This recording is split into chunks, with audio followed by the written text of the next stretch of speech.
15 minute के लिए police हटा लो, सब देख लेंगे। ये सेकुलर सॉन्ग था, ये थोड़ी हेट स्पीच थोड़ी थी। 20 करोड़ 50-100 करोड़ पे भारी पड़ेगा।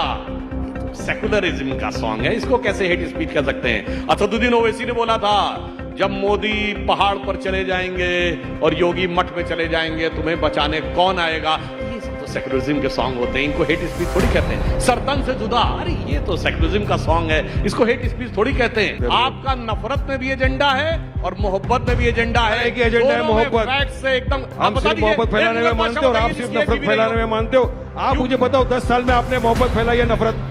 10 साल में क्या फैलाया मोदी ने? सिर्फ नफरत नफरत नफरत। जवाब के सिवा कुछ नहीं फैलाया। एक मुगल बादशाह बताओ जिसकी एक बीबी रही हो, हरम में कोई औरत न रही हो, और आज भी ये 4 बीबी के साथ है। ये 4 बीबी के साथ है और एक स्त्री के प्रति समर्पित निष्ठावान प्रेम की प्रतीक की शेरो शायरी क्या है, किस कॉपीराइट है? समझिए agenda. If he is saying that the reaction from the Muslim community was spontaneous, तो ये छत पे पत्थर कहां से आ गए? वो स्पॉन्टेनियस आ गए? मतलब वो कोई आसमान से यूं किया स्पॉन्टेनियस और आ गया? साहब, this is the proof. Otherwise मैं पूछना चाहता हूं, how come the bricks come on the roofs of the houses? That shows that this is an alibi that it is spontaneous. It has been well mastermind and planned. That's the things are coming in the investigation. Now coming to the provocative speech, sir, if party like them are giving, it's like the devil is giving a sermon. 15 minute के लिए police हटा लो, सब देख लेंगे। ये secular song था, ये थोड़ी हेट स्पीच थोड़ी थी। 20 करोड़ 50-100 करोड़ पे भारी पड़ेगा। ये तो सेकुलरिज्म का सॉन्ग है, इसको कैसे हेट स्पीच कर सकते हैं? असदुद्दीन ओवैसी ने बोला था जब मोदी पहाड़ पर चले जाएंगे और योगी मठ में चले जाएंगे तुम्हें बचाने कौन आएगा। ये सब तो सेकुलरिज्म के सॉन्ग होते हैं, इनको हेट स्पीच थोड़ी कहते हैं। सरतन से जुदा, अरे ये तो सेकुलरिज्म का सॉन्ग है, इसको हेट स्पीच थोड़ी कहते हैं। This is the dichotomy of the character, and the intellectual establishment of India has been totally captivated and perverted by these type of arguments, that their view has become so much lopsided that has created this type of situation. Otherwise, if a justifiable approach has been there, I think this type of discontent in the society and reactions in the society would not have been there. Okay. And one more thing. आप इस जवाब दे रहे हो आपको। आपने क्या बोला? पत्थर आसमान से टपके, जमीन से उगे। मैं पूछना चाहता हूँ सुधांशु जी, आपका पुलिस प्रशासन क्या कर रहा था? सर, एक पुलिस क्या कर रहा था? इंटेलिजेंस क्या कर रहा था? ये क्या पुलिस प्रशासन इंटेलिजेंस का फेलियर नहीं है? अगर इतने पत्थर जमा हो रहे, आप अपने आप को अपनी सरकार को गुनहगार नहीं करोगे? ये कह रहे हैं कि बुलडोजर एक्शन, तो मैं फिर कह रहा हूं यूपी में जितने बुलडोजर एक्शन हुए, एक डिमोलिशन को कोर्ट से गलत सिद्ध कर पाए? नहीं। All were illegal constructions, duly notices were served. अब आप ये कह रहे हैं कि साहब एक गलती की वजह से दूसरा, पूरी बात है, एक दिखाइए ना जहां कोर्ट ने कहा डिमोलिशन गलत है। एक व्यक्ति का घर तोड़ दिया, इसके नाम पे घर ही नहीं था, वो घर उसकी बेटी के नाम पे था, आपने जाके उसका घर तोड़ दिया। ये भी रीजन जो ये लॉजिक दिया जाता है कि एक अपराध के लिए दूसरी सजा कैसे दी जा सकती। मैं आप सबसे कह रहा हूं, आप कार चलाते हुए जा रहे हो या बाइक चलाते हुए, ओवर स्पीडिंग हो, पुलिस वाला रोके, फिर वो कहे गाड़ी कागजात दिखाओ। अगर कागजात नहीं है, डीएल नहीं, तो आप ये थोड़ी कह सकते नहीं सिर्फ ओवर स्पीडिंग का चार्ज करिए, कागजात नहीं है तो कहे गाड़ी जमा हो जाएगी। कागजात नहीं है, registration is not there, then the vehicle is seized. You cannot say it is just the case of over speeding. So when a crime is committed, the entire background of the criminal is scanned, and wherever it is found, it is given. That's why they haven't got a single cancellation from court. This is again, and camouflage has been set, try to put up the things in a different perspective. और हकीकत जानते क्या है? इनके साथ यही problem है। जिन लोगों ने पूरे हिंदुस्तान में, जब कभी मोदी जी की सरकार नहीं थी, ये बताइए, ये पत्थर की बात कह रहे हैं, ये कश्मीर में पूरी भीड़ निकलती थी कि नहीं? जुमे की नमाज के बाद पत्थरबाजी करते हुए किसी इंस्पेक्टर अयूब को मार देती थी। अब दिखती है भीड़ पत्थरबाजों की। कश्मीर में बंद हो गया कि नहीं? कोई स्पॉन्टेनियस नहीं था। Everything was मास्टरमाइंडेड। 23 मिनट हो गए, 23 मिनट हो गए। अब मैं आप लोग सब यहाँ बैठे हुए हैं, मैं आपको बीजेपी का हकीकत चेहरा बताना चाहूंगा। 23 मिनट हो गए, जिसमें 15 मिनट सुधांशु जी ने भाषण दिलाया, चिल्ला किया। मुझे बताओ, इनकी बात में एक भी बार इन्होंने डेवलपमेंट, विकास की बात की, एम्प्लॉयमेंट, जॉब की बात की? एक भी मर्तबा बात नहीं की 23 मिनट में भी। ये असली चेहरा है बीजेपी का। बात है कि पत्थरबाजी, मुसलमान, हिंदू, इसके सिवाय सर टॉपिक ही पॉलिटिक्स से बोल रहे हैं। अरे अभी तो सौगातें ईडी आ रहा है, सुनिए। आज तक तो ये सौगातें ईडी दे रहे थे, ईडी जा रही थी सबके, आप सौगातें दिए। अरे सुधांशु भाई, 25 करोड़ की आबादी है, 32 लाख लोग को देके क्या करेंगे आप? बाकी के सब कहां जाएंगे? और आपको क्या लगता है मुसलमान आपके 32 लाख के लोग ये क्या भूखे हैं क्या? आपके मोहताज है क्या आपकी ईदी? अरे नहीं सी हमको ऐसी ईदी। आपने हमको बहुत सौगातें दे चुकी, आपने हमको दिया गोदरा। अरे बिल्किस बानो के बलात्कारियों को आपने छोड़ दिया, कितनी बड़ी सौगात आपने दी। जकिया जाफरी बेचारी इंसाफ की गुहार लगाते लगाते इंतकाल फरमा गई, उसको आपने इंसाफ नहीं दिया, उसको इतनी बड़ी आपने सौगात दे दी। आज भी आप सिर्फ और सिर्फ बिहार इलेक्शन के पहले एक ये सौगात का एक छिपछुरा छोड़ के ये करो, कोई मुसलमान नहीं लेने वाला। अगर देना है मुसलमानों को हमारी वफ की जमीन के खिलाफ जो आपने बिल निकाला है, विड्रॉ करो। चलो मानेगा वारिस पठान, क्या आपके अंदर वाकई में 56 इंच का सीना है? मैं आके आपको सलाम ठोकूंगा मोदी जी। आप हटाओ वफ का बिल, आप इंसाफ करो मुसलमानों के साथ, इंसाफ करो उन लोगों के साथ जिनको आए दिन आप उठा के जेलों के अंदर बेकसूर लोगों को बंद करते हो। अगर आपको कुछ सौगाती देना है, रोको नफरती चिट्टू को जो हमारे भारत देश में हर आए दिन मुसलमानों के खिलाफ अनाप शनाप बकवास करके देश का राज्य का माहौल खराब करते हैं। तब हमको लगेगा कि आप इंसाफ कर रहे हो। ये रेवड़ी बांटने से क्या होने वाला है? स्टेटमेंट मैं पढ़ना चाहता हूं। I just want to read out your own statement to you.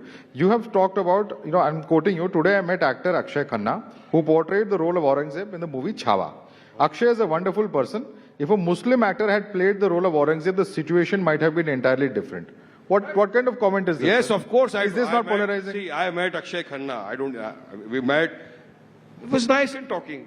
And we just spoke about certain topics. And I said, sir, आपने तो छावा फिल्म कर ली, आपको तो कुछ नहीं होगा क्योंकि आप तो अक्षय खन्ना हो, विनोद खन्ना के बेटे हो। लेकिन यकीन मानो अक्षय, अगर आपकी जगह पर कोई और मुस्लिम ने ये रोल कर दिया होता, आपकी जगह कोई भी मुस्लिम एक्टर होता जिसने रोल किया होता, तो अब से क्या हो जाता उसके साथ। अरे आप तो उसको औरंगजेब समझिए, उसका मॉब लिंचिंग ऐसे कैसे कह सकते हैं? शाहरुख खान है, आमिर खान है, नहीं क्या मॉब लिंचिंग याद आता है आपको? ट्रेन में आपको दाढ़ी टोपी वाला दिखा नहीं, मॉब लिंचिंग। रस्ते पे आपको दिखा मुसलमान, इसने खुद भी बोला मॉब लिंचिंग। गाय की तस्करी के नाम पे झूठी पे बुनियाद मॉब लिंचिंग। अरे कहां तक देश को ले जाएंगे? हलाल हराम औरंगजेब, इसी के ऊपर पूरे देश को आप खत्म कर दोगे। You have to be responsible in your commentary, sir. You have to be responsible in your commentary also, both you and your leader, because you know this is the kind of statement that can evoke some strong reactions. But you want to respond to that? अब मैं बताना चाहता हूं, सुनिए, अब मैं बताना चाहता हूं फिल्मों में एजेंडा क्या चलता था। ये कह रहे हैं चलो एट्रोसिटीज वाली फिल्म अलग, मैं मोहब्बत की फिल्मों की बात कर रहा हूं। From the age generation of our grandparents to present जो फिल्में बनी है मोहब्बत की, उसमें क्या है? सलीम अनारकली, जोधा अकबर, शाहजहां नूरजहां, यही सब है ना? लैला मजनू। आई चैलेंज कि एक मुगल बादशाह बताइए जिसकी एक बीबी रही हो। दर्जन दर्जन भर ऑफिशियल बीबियां, हरम में 2-2, 300 औरतें, और एक स्त्री के प्रति समर्पित निष्ठावान प्रेम के प्रतीक सिर्फ मुगल नजर आए। ये है एजेंडा, ये है एजेंडा। वो अकबर, इसलिए मैं बताना चाहता हूं आपका नफरत में भी एजेंडा है और मोहब्बत में भी एजेंडा है। एक एजेंडा है मोहब्बत से एकदम। हम सिर्फ मोहब्बत फैलाने में मानते हो और आप सिर्फ नफरत फैलाने में मानते हो। आप मुझे बताओ 10 साल में आपने मोहब्बत फैलाई है नफरत? 10 साल में क्या फैलाया मोदी ने? सिर्फ नफरत नफरत नफरत। जवाब के सिवा कुछ नहीं फैलाया। एक मुगल बादशाह बताओ जिसकी एक बीबी रही हो, हरम में कोई औरत न रही हो। मगर सारा सलीम अनारकली, जोधा अकबर, शाहजहां नूरजहां, यही है एजेंडा दिमाग में बनाया गया है। और आज भी ये 4 बीबी के साथ है, ये 4 बीबी के साथ है और एक स्त्री के प्रति समर्पित निष्ठावान प्रेम की प्रतीक की शेरो शायरी इनकी एक एक्सक्लूसिव कॉपीराइट है। समझिए एजेंडा, समझिए एजेंडा आप अच्छी तरीके से। आप सुनिए, अब मैं बताता हूं कि किसी भी तरह देश में नफरत फैलाना, पोलराइज करना है। अब जवाब दे दीजिए। आप सुनिए, इन्होंने कहा डेवलपमेंट की खाली बात की और फिर धीरे से हट गए। अब मैं बताना चाहता हूं, एक दौर था जब भारत की ग्रोथ रेट 2% रहती थी, 1.8 और 2% in the decade of 80s। जो लोग यहां होंगे सबको पता होगा उसका क्या कह के मजाक उड़ाया जाता था कि इंडिया कभी 2% से आगे तो ग्रो ही नहीं कर सकता। अच्छा, रेट ऑफ इन्फ्लेशन कितनी रहती थी? 10%, 12%, 15%, 16%। तो उसे कहा जाता था 2% तो हिंदू ग्रोथ रेट है। आप सबने वो टर्म सुना होगा, it is 2% Hindu growth rate, और महंगाई की दर 10% रहती थी। और जब से हिंदुत्व वाले आए हैं, अब ग्रोथ रेट क्या है कि आईएमएफ की चीफ क्रिस्टीना जॉर्जिवा ये कहती है, एक दौर था इनके दौर में, जब याद करिए वो पुरानी फिल्म का गाना है ना, फिल्मों की बात हुई है, जब जीरो दिया मेरे भारत ने दुनिया को तब गिनती आई। उससे पहले प्राण क्या कहता है? क्या कंट्रीब्यूशन है तुम्हारे कंट्री का? India's contribution to the world is 0, 0 and 0। उसके बाद गाना शुरू होता है। ये इंदिरा गांधी के जमाने की फिल्म है। और अब क्रिस्टीना जॉर्जिवा IMF की चीफ कहती है इंडिया मेरे को बहुत हद तक करोगे, आपको हर बात याद आएगी। Maximum it is going to be 15%। India is going to be the growth engine in the global world. क्या बात कर रहे हैं sir? Respond. Where is respond? अरे अब यही होता है जब फैक्ट खराब आया देश को आगे लेके जाना क्या पीछे ले one by one. मैं चाहता हूँ देश को आगे ले जाना, आप पीछे लेके जाना चाहते हो 300 साल पुराने। आप ये गाने गा रहे हो, गाने Okay, 10 seconds. Where is 10 seconds, Sudhanshu? Conclude, then you can come in. और इन्फ्लेशन रेट क्या है? 10 seconds. अरे बताइए इन्फ्लेशन रेट क्या है, ग्रोथ रेट क्या है? $1 ट्रिलियन इकोनॉमी कुछ बनने नहीं के लिए पता है। बताइए मेरे को 2 करोड़ युवाओं को रोजगार मिल गया, बताइए मेरे को 15 लाख आ गए अकाउंट में, आया कि नहीं Now he is आया? अरे कुछ exposed. नहीं आने वाला है, इनके पास आप पूरा का एक्सपोज कर दिया मैं development आपको। तो अब आ गया हमारा एक ही पोलराइजेशन मुद्दा, मुसलमानों को गाली दो। अरे भाई, सबसे development top से भाग target। के polarization बताओ में मुझे ये जा रहे डेवलपमेंट हैं। में क्या किया आपने? बुलेट ट्रेन आने वाली थी, किधर मैं बोल है लूं। Bullet train? कहाँ घूम रही है? मैं ढूंढ रहा हूँ दूरबीन लेके, कहाँ घूम रही है बुलेट ट्रेन? बताओ। 2 करोड़ युवाओं को रोजगार मिलने वाला था, मैं रस्ते में पकड़ पकड़ के पूछ रहा हूँ, बताओ तेरे को रोजगार मिला क्या? युवा बोलता नहीं मिला वारिस भाई। एक एक को पकड़ पकड़ के पूछना 15 लगाया तेरे अकाउंट में, बोलता नहीं मिला वारिस भाई। ये जुमला जुमला जुमला है सुधांशु भाई, जुमले के सिवा आपके पास देने के लिए कुछ है तो बोलो, पब्लिक को दे दो ना। अभी आप सौगातें ईदी बांट रहे हो, वे सौगातें जुमले बांट बांट के 10 साल आपने देश को बेवकूफ बना दिया। पहली बार ईद आई क्या? 10 साल से आप सत्ता में हो, 20 ईद आके चले गई। 19 ईद में आपने सिर्फ नफरत बांटा, ईडी बांटा, ये ईद में आप सबको किट बांट रहे हो। क्यों बिहार आ रहे हो? बिहार गया, खसक गया। Okay.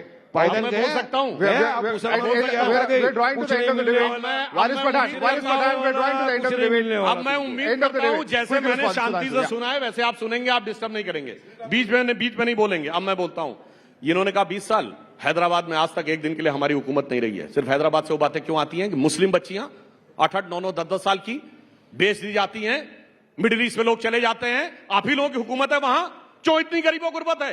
हैदराबाद के तो निजाम थे, निजामुल मुल्क थे, हुक्मराने वक्त थे, पैसा बह रहा था, क्यों इस मुकाम तक पहुंच गए? एक दिन बीजेपी की सरकार नहीं रही है। और डेवलपमेंट और उसकी बात करो तो मैं बताना चाहता हूं, हम 5वीं बड़ी अर्थव्यवस्था हैं, 4थे बड़े स्टॉक एक्सचेंज हैं, 3रे बड़े ऑटोमोबाइल के मैन्युफैक्चरर हैं, 2रे बड़े मोबाइल हैंडसेट के मैन्युफैक्चरर हैं, और डिजिटल ट्रांजैक्शन में भी इन द वर्ल्ड।